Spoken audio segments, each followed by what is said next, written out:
Hi, my name is April, and this is High Fantasy Writing.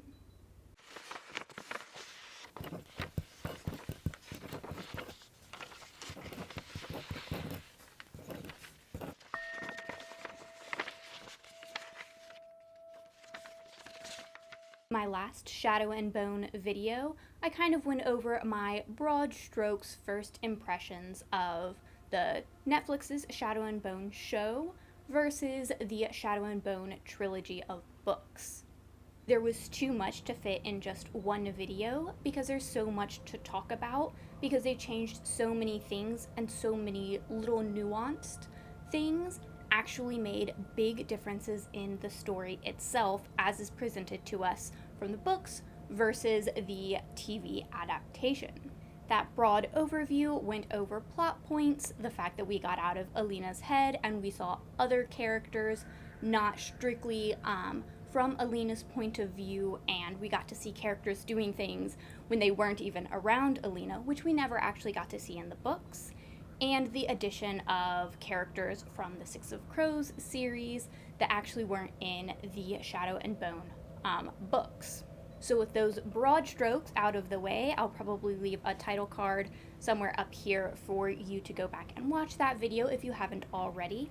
I decided I wanted to do a deeper dive into the different characters, how they were in the books versus how they are portrayed in the TV series, because people have been noting that several of the characters, especially Alina, Mal, and the Darkling, are actually quite different or portrayed differently in the show than they are in the book, and I really wanted to delve into that. That's why in this video I'm going to go over the big three of the Shadow and Bone trilogy: Mal, the Darkling, and Alina. And then in further videos I'm going to go over the crows that were included, such as Inez, Jesper, and Kaz, and then a little bit of Nina and Matthias, because they were included in the story, and their section of the story actually is what is pretty much straight text from the Six of Crows book. In that video as well, I'm going to go over some of the side characters that were included in Shadow and Bone, such as Fedior and Nina and Zoya, and how I felt that they were either done better or worse than they were in the book versus the TV show. I was actually going to make this video about the big three of the Shadow and Bone trilogy: Alina, Mal, and the Darkling, but I have actually, this is post filming April making a new intro, because I got to 2 hours worth of filming and I had only gone through Alina and Mal. So I'm not gonna do that to you guys and make you watch like a 2-hour-long video, and God forbid I include the Darkling in that, because that's gonna make it like a 3-hour-long video. So I am going to break up these videos, and I guess I'm just going to do an individual video for each: Alina, Mal, and the Darkling. They all get their own video. So this is the first of this new little series slotted into the Shadow and Bone series that I am doing, where I go into depth about each of the characters in the book versus the show. In this video, I'm going to do an in-depth dive about Alina's character and how she was portrayed in the book versus the show, and how I felt about the changes that they made, and how some of the book reading community views certain aspects of her story and her character, and how I either agree or disagree with those aspects. From what I've gathered, being kind of in the booktube fandom and seeing book talk compilations, things like that, Goodreads reviews and such, I have gotten the consensus pretty much that from the book, the people who read the books and reviewed them, Mal is very hated. The ship of Darklina, which is the Darkling and Alina, is praised above all else, but the people reviewing do generally feel that Alina wasn't the strongest protagonist, that we could have had in a story. And I disagree with several points that are kind of general consensus, but I do also agree with others as well. So first we're going to get into how I felt about the characters just from their book portrayals. Some of the characters I'm going to kind of put on some armor, grab my sword and shield, and defend the characters that I feel kind of get a bad rap from the books and the people reading and reviewing the books, and then kind of talking about how the characters were portrayed differently in the Shadow and Bone series, or not too differently. I'm going to get into how I feel like our perceptions of characters have changed based on the lens that we are seeing their actions from. Some general things that they changed that I actually really enjoyed was the fact that they made both Alina and Mal mixed race. This, I feel like, really adds to the themes that Bardugo, I feel like, was going for in the main Shadow and Bone trilogy, where Alina and Mal feel very, very much like outsiders. Like they don't fit in, and they are really, really searching for their place in the world. Whereas in the books, she simply made this that they are orphans, and so they're treated differently because they grew up in an orphanage. And also the fact that Alina was not like other girls, whatever vague sentiment that is, since both men and women fight in the army. So I'm not really sure why she thinks that women in the army were somehow vain and petty and just looking at boys and not, concerned about surviving a war. But I kind of talked about that in the last video about how I didn't appreciate Alina's I'm not like other girls, girl hate whole spiel. But I feel like making Alina and Mal mixed race really added to the world building of the story, as well as their individual characters, how they perceive themselves, how others perceive them, and the ways in which they embrace their otherness, and the ways that they kind of try to hide their otherness. So in the show, Mal actually isn't explicitly stated what mixed race he is, like which ethnicities his heritage is. They just have a couple of points where a child in the orphanage is bullying him and calling him a half-breed. So that's really our only indication that Mal isn't fully Ravkan. But Alina, I felt like it was a really great way to show how her becoming the Sun Summoner really changed her life, and how a lot of the time people were treating her the way they were treating her, not because they cared about Alina the person, but because of her power. Because as soon as her power is stripped away in certain situations, or people don't know she has the power, she's right back to being just another shoe girl or just another part shoe girl. And they immediately just start treating her terribly yet again, and that's kind of part of her character arc. This also adds to Mal and Alina's relationship, as they are both outsiders, and it's much more clear in the show that Mal cares about Alina for Alina, not because she's some savior, not because she has this power, not because she's all of a sudden the most sought after person in the world, but because he has always cared about her, even when she wasn't the Sun Summoner, even when she wasn't the center of attention for everybody.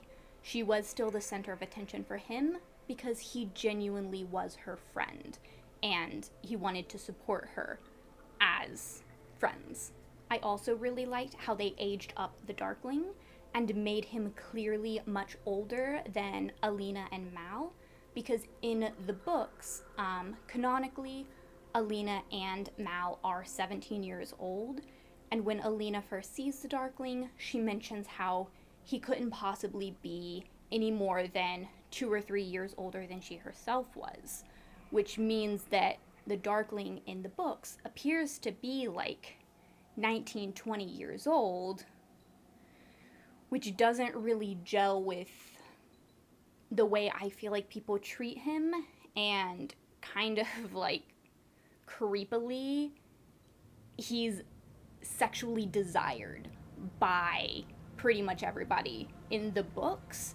And the fact that in the books he's canonically like late teen, possibly 20, is creepy. So I do like that they aged him up, and they aged all of the characters up. It's much more believable to me personally that people who are in the army and have solidified themselves as people in the army and worked up the ranks, however much they've worked up the ranks, would be in their early 20s rather than 17 years old as they are in the books. It also gives a really great visual of the power dynamic between the Darkling and Alina. He is very clearly older and more powerful than she is, putting her at a very visible disadvantage and in a position less powerful than he is. And it's much easier to see that when they clearly are different ages. In the books, every single character that you see is portrayed, tinted through Alina's lens. Because we see everything from Alina's point of view, we don't actually get a clear representation of any of the characters. Every single character, we only get to see them as readers through Alina's eyes.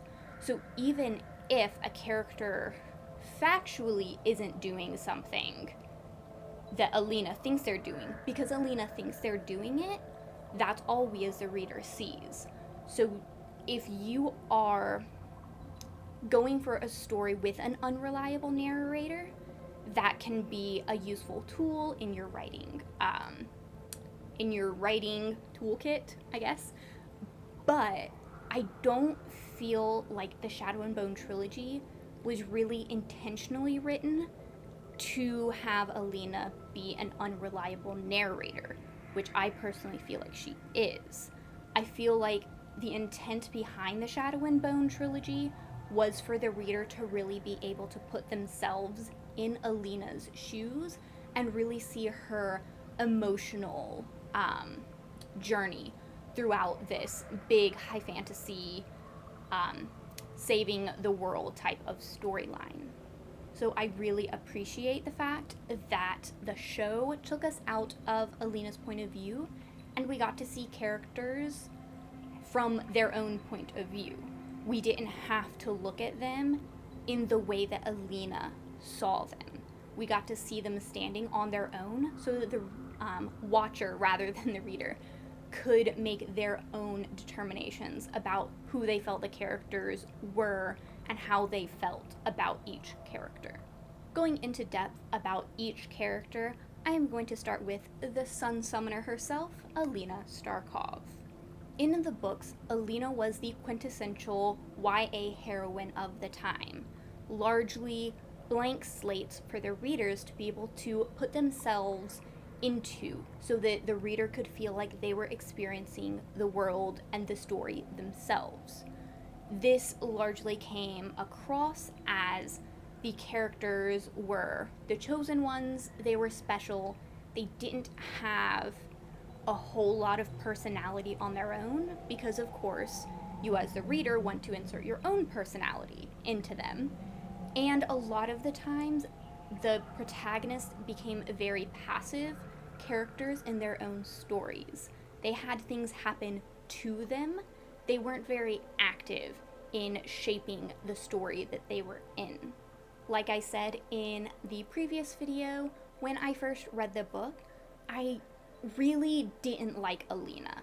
I felt like she had a very strong girl-hating streak. She had a very strong, I am so put upon and sad, and I'm just not like anybody else because I'm not like other girls.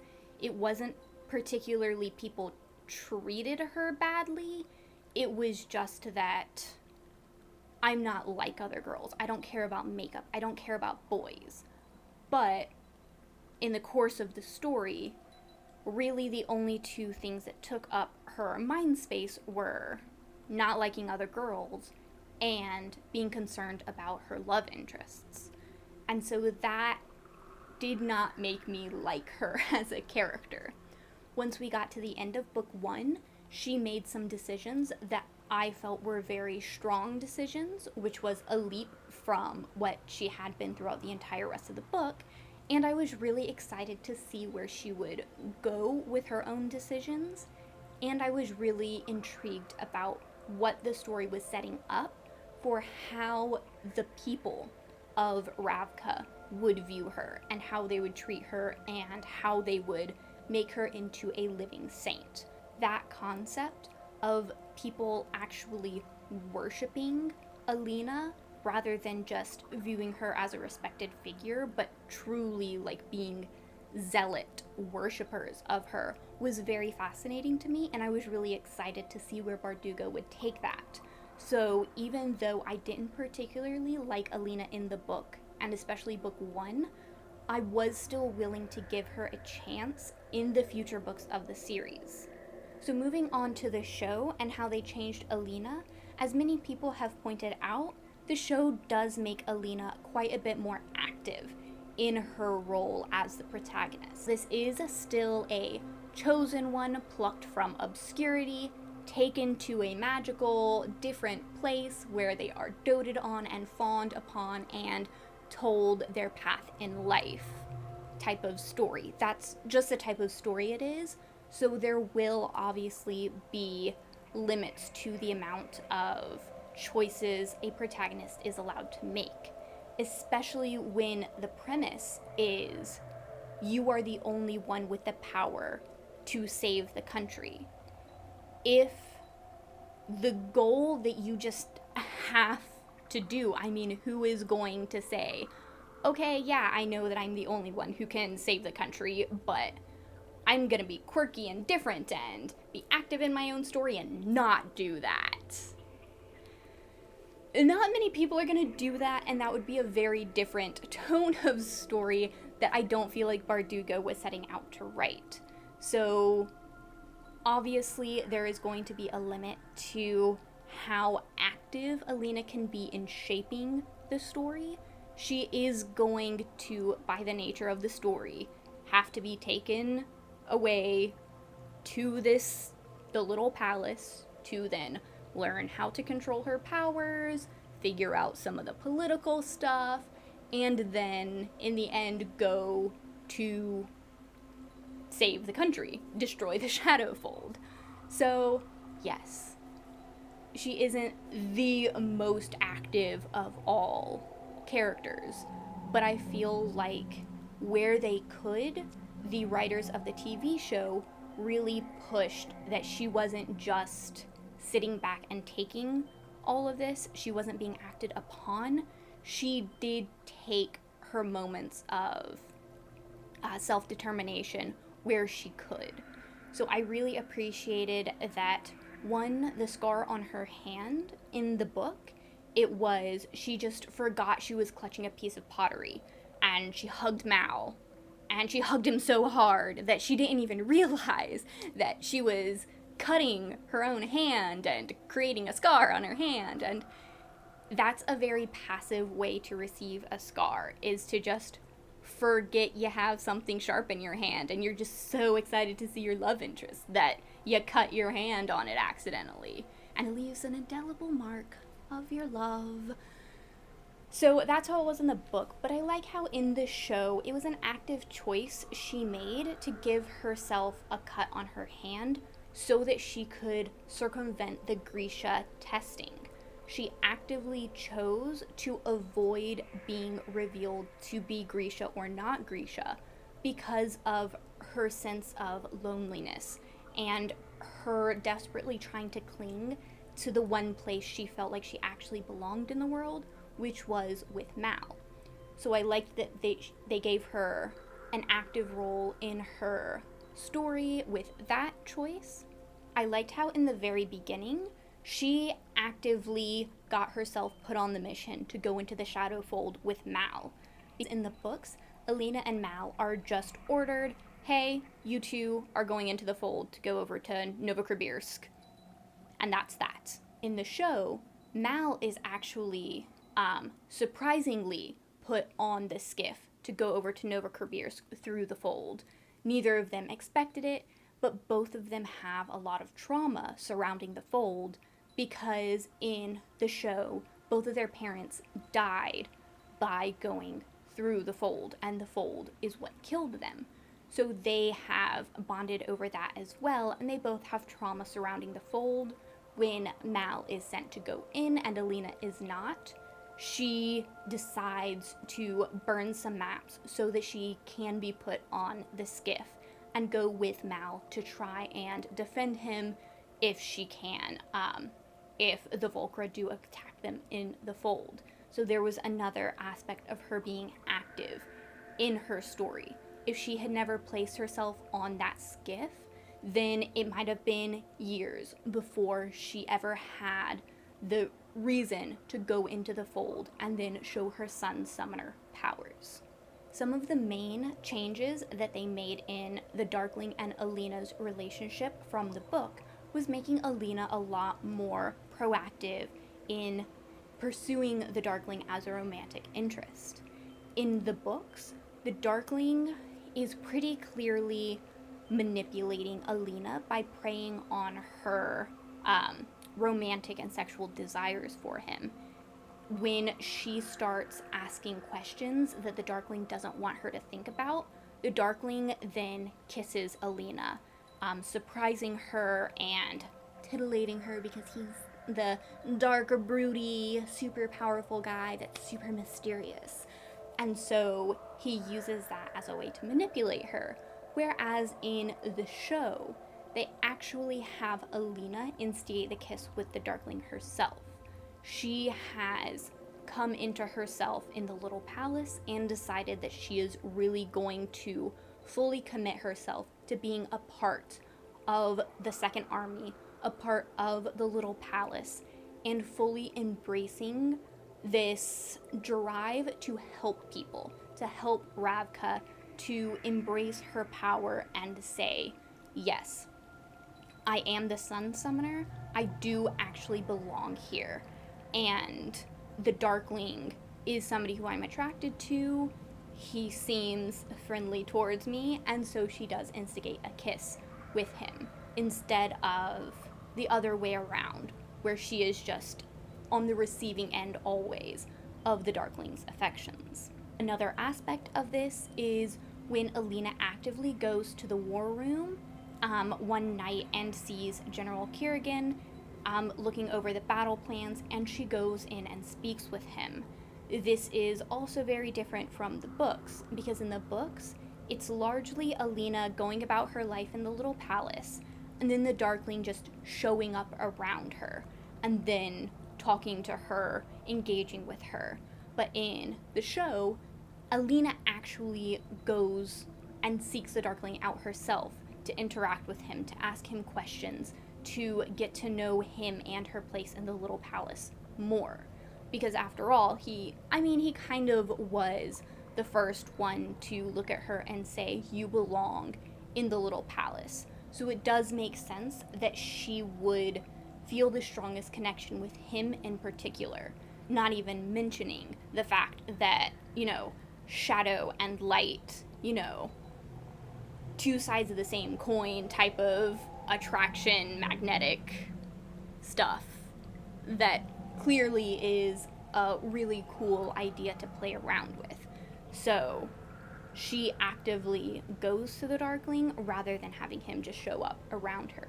Another aspect of this is when Alina discovers that the Darkling is actually the Black Heretic, and Baghra tells her to get out of the little palace. In the books, Alina just pretty much goes along with Baghra's plan for the most part, until she runs into Mal. In the show, she actually actively chooses to not follow Baghra's plan. She has lost trust. The way I interpreted it was that she had lost trust in everyone in the little palace. And so even though Bagra is telling her, hey, this is all bad, but go and stay with the Grisha that I have waiting for you, Alina doesn't trust Bagra either, which honestly she shouldn't. But so she decides to not go the direction Bagra tells her to, and to find her own way out of the little palace and try to make her own way in the world and figure out what she's going to do without the influence of somebody else who just wants to manipulate her. Now, this plan in the show does happen to work out very similarly to the way it does in the book, where Bagra in the book just tells her, go and, escape with the performers who have come to perform at the little palace and sneak out with them, and apparently Alina does. The book really glosses over the logistics of her escape, but I thought it was really cute how in the show, she does sneak out with the performers there. She sneaks into the carriage trunk of our wonderful little crows who had come to perform as they were going to kidnap Alina. So I thought that was really cute how they had the end result the same of her sneaking out with the performers, but she also was an active participant in that. She didn't just follow what Bagra said and just hop in a carriage. She chose herself to not go with the Grisha that Bagra had told her to. She chose to go her own way. And the last thing that I particularly noticed of Alina taking charge of her own story was in the show, she actually chooses herself to go after the stag to make it her own amplifier. In the books, Mal is the one who suggests that instead of fleeing, they go up and find the stag.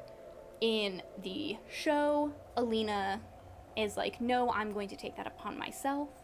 I understand amplifiers much more than Mal does, so why would Mal actually really be the one suggesting this if Alina is the one who understands amplifiers? She understands the Darkling's power now even more than Mal did. For Mal, he is just this dark shadow of a threat. He's all-encompassing and just kind of a vague being because Mal has never actually personally interacted with the Darkling at this point.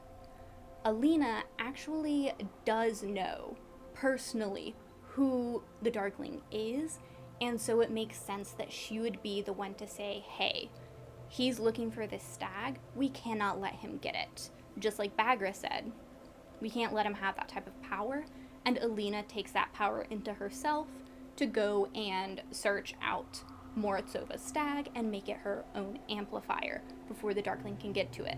All of those were some of the ways that I felt that the show of Shadow and Bone actually did a lot better job of making Alina a more active protagonist, even though she was still constrained by the chosen one, you have to go to a school, learn magic, and then go defeat the big bad storyline that she was placed into.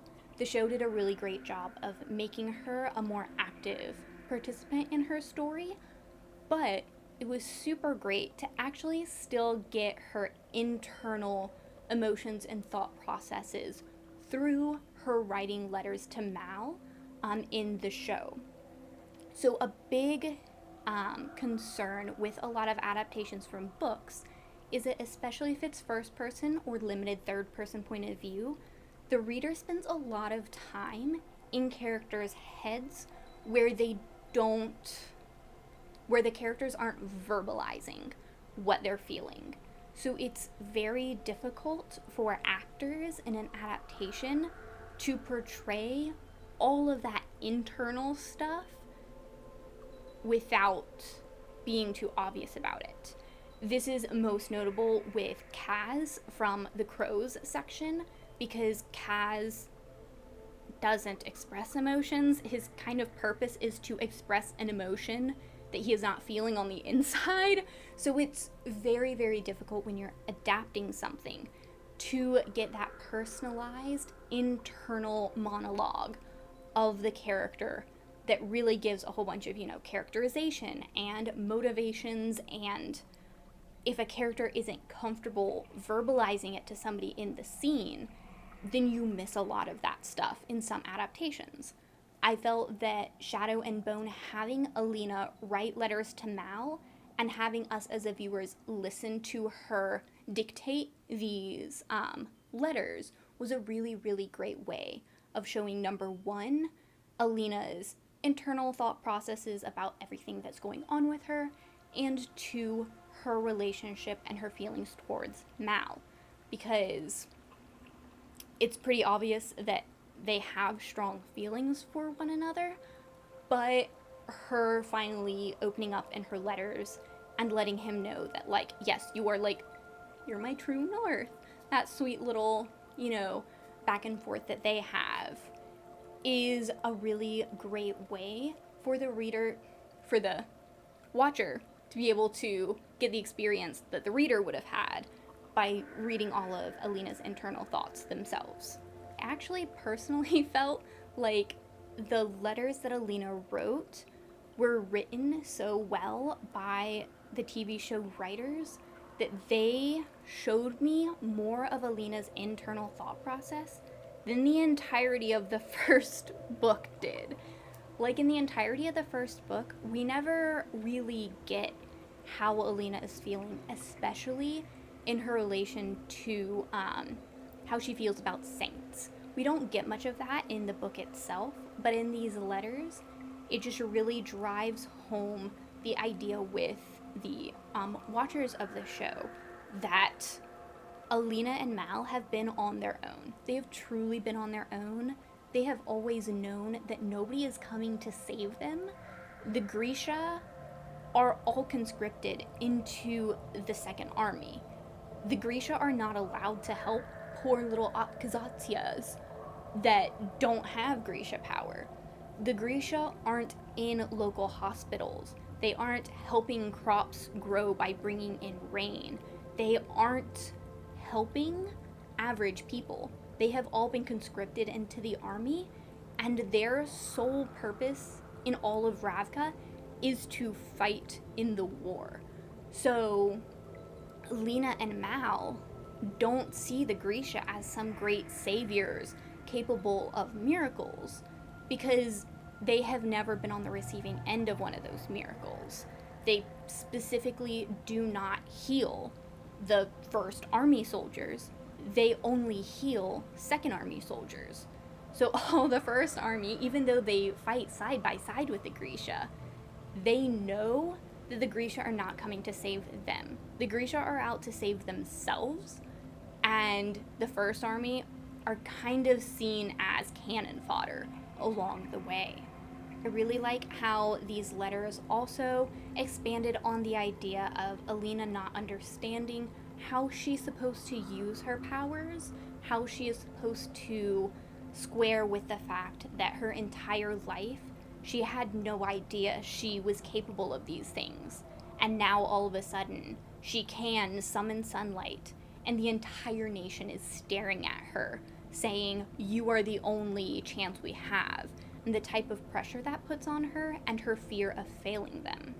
I feel like seeing Alina's letters written out also helps us as the watcher understand why she's so desperate to hear back from Mal and have him come to the little palace. Because when you're placed in these high-stress situations and you're surrounded by all strangers who want something from you, who want to manipulate you and use you, having a trusted friend, someone you actually trust and know is out for your own best interest, not the best interest of using you as a tool, having somebody like that with you is incredibly important. It's incredibly stabilizing when you're thrust into a different situation. And I feel like seeing Alina's letters really helped the viewer see that that's where she was coming from. It wasn't some toxic codependency with Mal. It was, I am alone, completely and truly alone, with no one who I can trust, and everyone wants to use me. And even when she becomes more comfortable in the little palace and she thinks she's making friends, what readers of the book, I feel like, really completely ignore. And they're like, well, why does Alina need Mal? Alina doesn't need Mal. She just needs to kick him to the curb and just embrace the little palace life. They just completely gloss over the fact that everyone in the little palace is using her. Jenya, her closest friend, is betraying her actively to put her in a more precarious situation with the Darkling, to make Alina more reliant on the Darkling, which is abuse. And for some reason, people who talk about Shadow and Bone and Alina and Mal's relationship, especially when they're writing letters to each other, and, well, the letters aren't getting to each other when Alina is in the little palace, they just get so annoyed, and they're like, why is she harping on about not getting letters from Mal? She just needs to embrace who she is in the little palace. And it's like, all these people are bad people. They're bad for Alina. They put her in the situation where she is literally enslaved to the Darkling. That is what these great friends in the little palace you want her to just become buddy-buddy with, that's what they're doing. They aren't actually helping Alina herself. They're helping the Darkling control Alina. So maybe reread the book and rethink who you want in Alina's corner. Now, I do have the same issues with the climax of the show as I did with the book climax, in that it's really a magic, if you just wish it hard enough, magic will save the day for you. So it's very clearly, especially in the books, solidified that with the collar on Alina, the Darkling has full control over her. She does not physically have control of her powers, only the Darkling does. And then in the climax, instead of having a clever way out of it, or actually having to deal with the consequences of Alina is now completely enslaved by the Darkling. How is she going to get out of that? Is she going to do some sneaky subterfuge in the next book where she tries to get out from underneath his thumb? Instead of going that route, the books just went the route of, oh, but I just wish really hard that I wasn't controlled by the Darkling anymore, and boom, I'm not controlled by the Darkling anymore. Which I felt was kind of cheap, and the power of love saved the day, because it was, in the books, Alina was able to unlock her power by giving up Mal and saying, screw you, Mal, I don't need you. And that's what allowed her to unlock her powers in the book. And then in the climax, it was the exact opposite. Her attachment to Mal is what brought her powers back into her possession.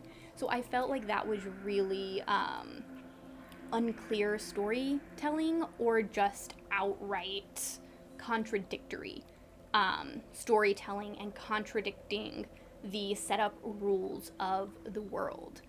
In the show, it pretty much happened the same way. It was a little bit more clear in that it was the stag who chose Alina to have its powers.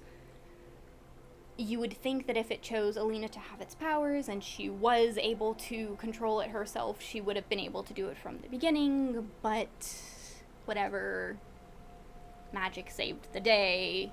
Magic that we had not heard of before saved the day, and she just overcame it with strength of will. So, okay. Like how I talked about in the beginning of the video, the show really changed Alina from being just another audience stand-in protagonist by making her half Shu in the story.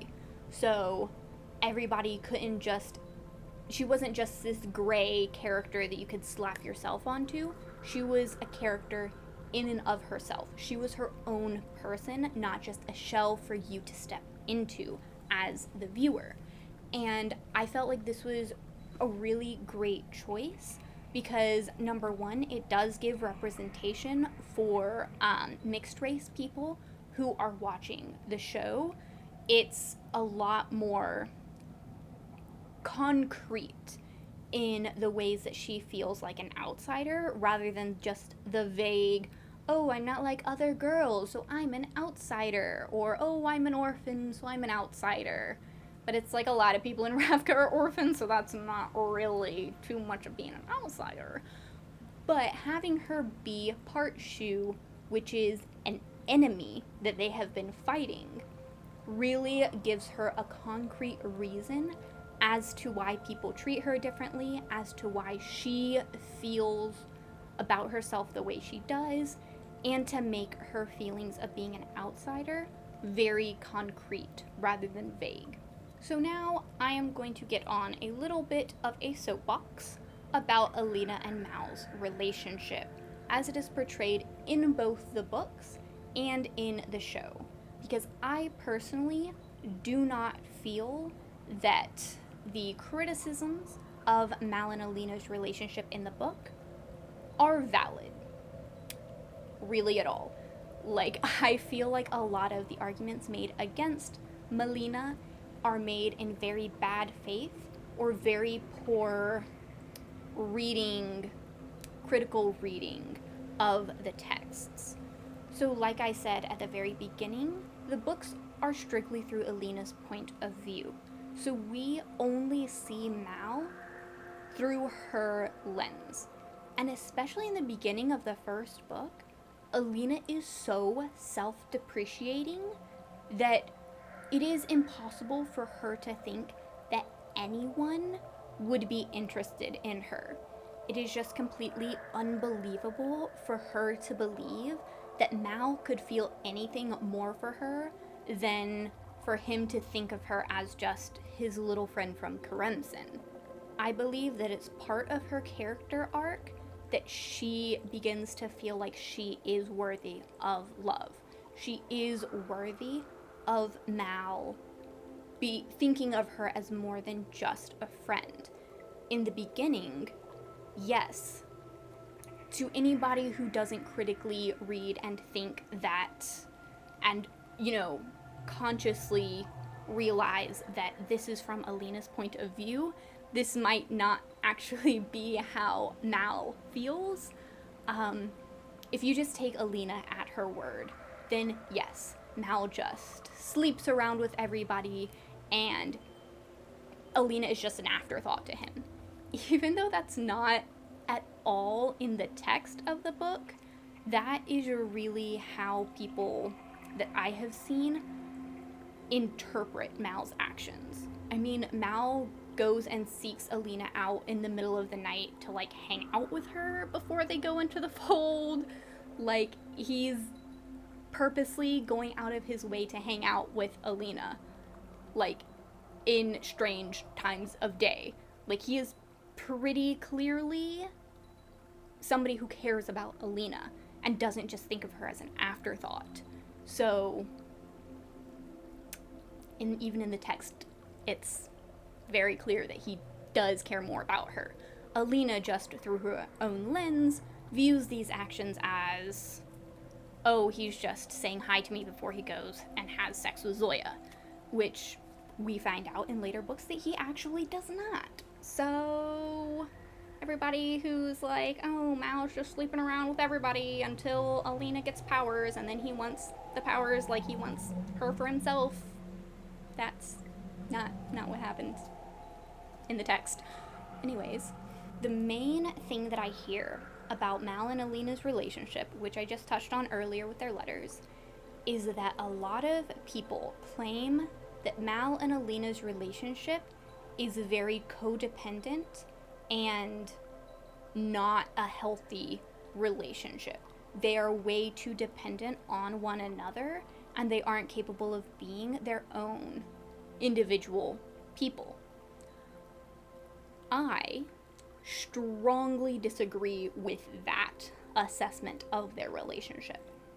An aspect of this that I actually hear a lot is that people say that Alina needed to dump Mal long before she did in the books, and she just needed to completely close that chapter of her life, forget that Mal exists, and just embrace her new life with the new people at the little palace. I feel like that is showing a fundamental misunderstanding of the text of the books, and I feel like maybe the show didn't fully expand upon it as much as I wish it had. So looking at it completely objectively as just the events that took place, not putting yourself as a stand-in in the fantasy fulfillment of, oh, I have been chosen by the dark, mysterious, powerful man to come and live in his palace and be doted upon by all of the servants and be the center of all attention, and I have this incredible power that I am the only one in the world who can save the country. Putting aside that wish fulfillment and just looking at the facts. Alina has been kidnapped by the most powerful man in the country. She has been kidnapped by the army, by the elite army, and she is being held hostage in the capital, surrounded by guards, and not allowed out of the palace, and she is not allowed to have any contact with anyone not within the palace walls. Those are the facts of the story. The Darkling is purposely isolating her from any influences other than his own so that he can manipulate her. This is Abuser 101. You take the person who you want to have some sort of control over, and you get them to give up their own place of living to live with you, to become dependent on you for housing, and then you make them dependent on you for income. You don't let them hang out with their friends and their family, causing a rift so that if you need help, you don't have a support system to go to other than your abuser. That is literally textbook what the Darkling and all of the Grisha in the Little Palace are doing to Alina. That is a dependent relationship that is unhealthy. Not that Alina wants her lifelong friend who knew her before this and who she knows is not trying to manipulate her for her power. Wanting that person who doesn't just see you as your power in your life and wanting to be able to lean on them for support and hear their view of what's happening to you, wanting that is not dependency. That is a healthy relationship. This is where I think Bardugo actually got a lot of things realistically right in Alina's experience in the Little Palace. It's a huge wish fulfillment fantasy that you will be plucked out of obscurity by some handsome person who tells you that you're special and you have these special powers and you can leave your boring old life behind and go live in a palace. That is fantasy wish fulfillment 101. But the realities of that happening, especially against your will, if you are taken away from all of your friends, like in Harry Potter, Harry didn't have any friends. He was living in a terrible, abusive situation. So being able to escape that and connect with his family's heritage in Hogwarts was an extremely exciting prospect for him. Hagrid was super nice to him. He thought that he was going towards a place that he would be happy and that people would care about him. Alina is literally kidnapped and taken to a place that is very scary for all the non-Grisha in Ravka. So obviously she's going to react to being taken away from what she knows and thrust into the strange world of Grisha very differently than your typical, oh, I am going to an awesome place filled with people who I can make my friends type of story. It's very realistic that Alina would feel afraid and alone and like she doesn't want to be there and like she wants her actual friend because she had friends on the outside. She wasn't alone. She has influences other than the people who want to manipulate her in the little palace. She had a family.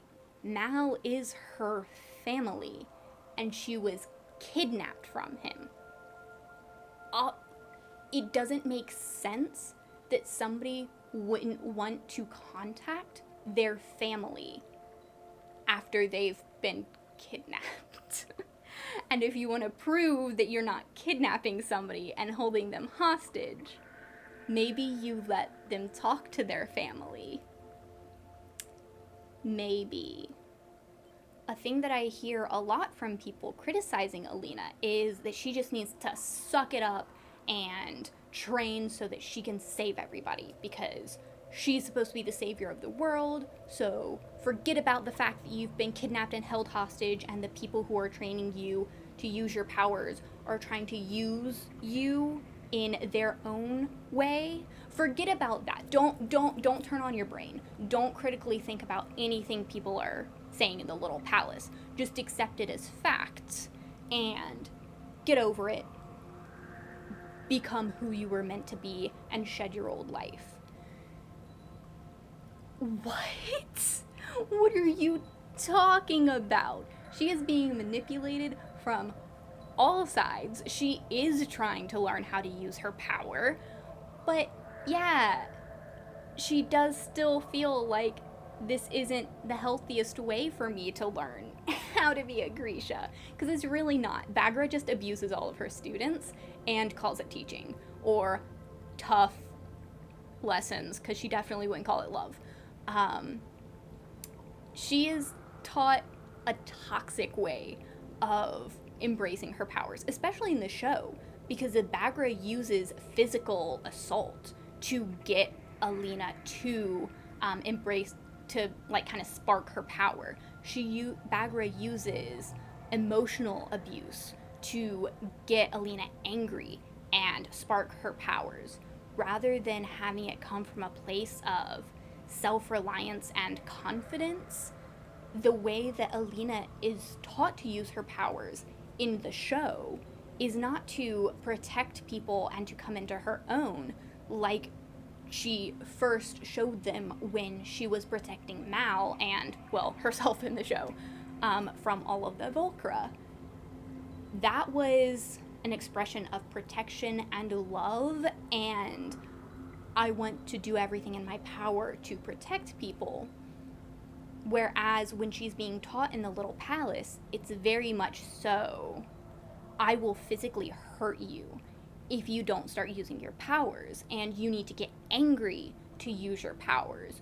You need to tap into darker emotions to use your powers.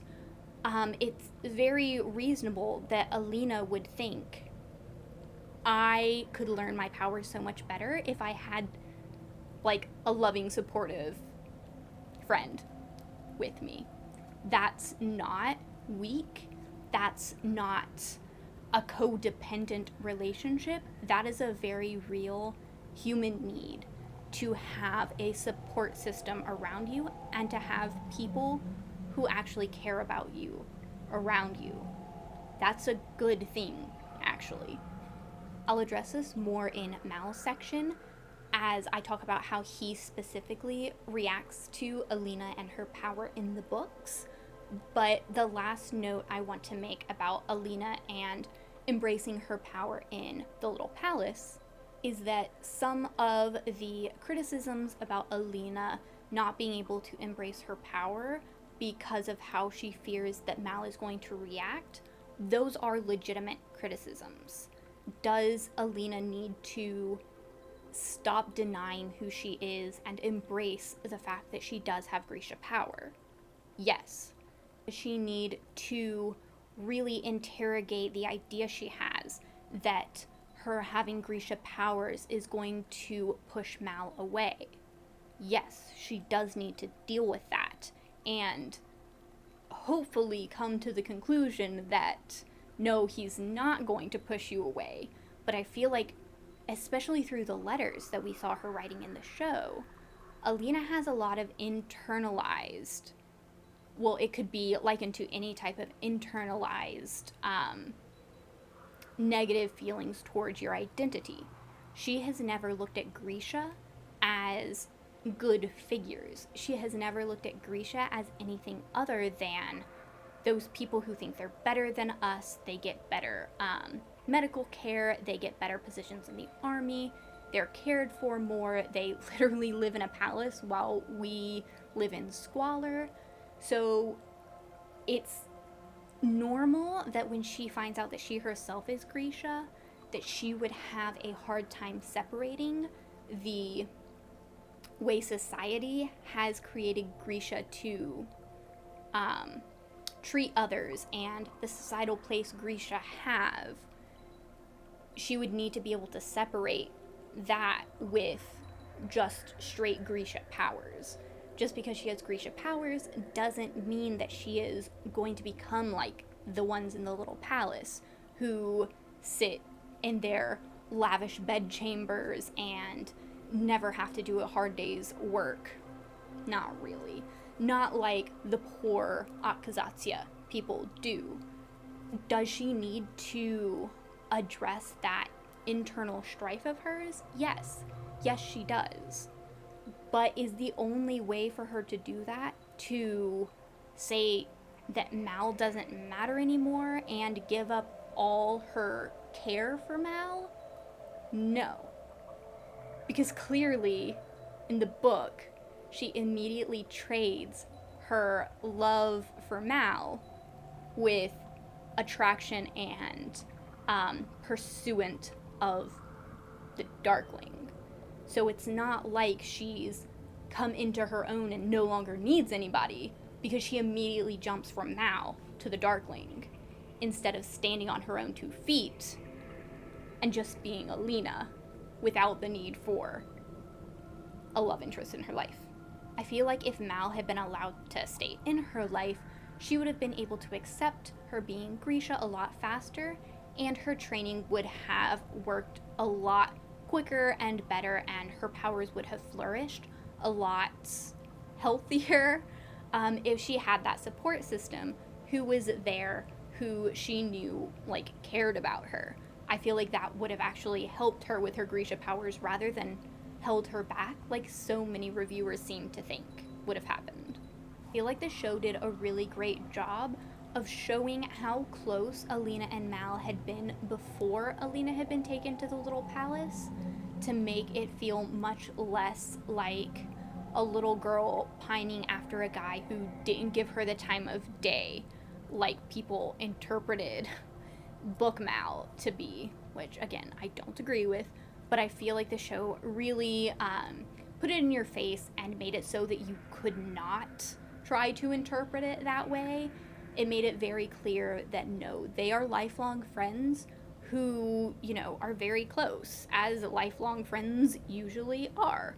They are family to each other. So it makes a lot more sense that she would hold on to that for as long as she did, months being in the little palace without any word from Mal.